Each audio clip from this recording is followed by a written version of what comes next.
এইভাবে পমফ্রেট মাছটা না রান্না করলে আমার মেয়ে খাবেই না। প্রথমে পমফ্রেট মাছগুলোকে নুন হলুদ মাখিয়ে ভালো করে ভেজে নিতে হবে। তারপরে কড়াই তেল দিয়ে একটু কালো জিরে আর কাঁচা লঙ্কা, অবশ্যই ঢাকনা দিয়ে করবে। একটু ভাজা ভাজা হয়ে গেলে তার মধ্যে কুচনো পেঁয়াজ দিয়ে দেবো। কুচনো পেঁয়াজ দেওয়ার পরে পেঁয়াজটাকে একটু ঠিকঠাক নরম করার জন্য নুন দিয়ে ঢাকনা দিয়ে কিছুক্ষণ রাখার পরে ভালো করে যখন ভাজা ভাজা হয়ে যাবে, তখন একটু টমেটো কুচি দিয়ে দেবো, একদম অল্প একটা দিলেই হবে।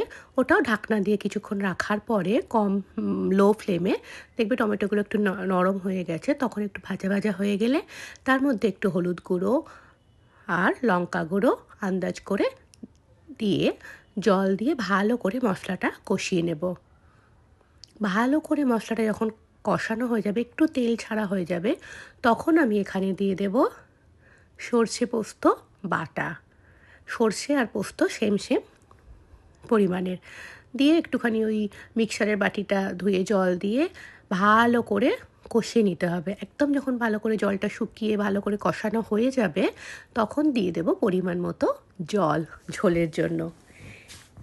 এটাও ভালো করে আমি ফুটতে দেব।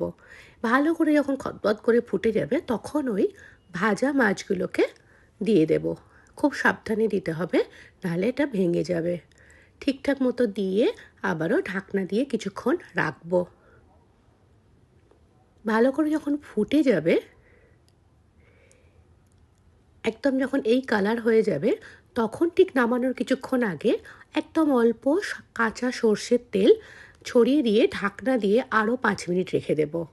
তারপরে দেখো আমার মাছ রান্না রেডি। এবার আর কি, গরম গরম ভাতের সঙ্গে পরিবেশন করে সবার মন জয় করে নাও।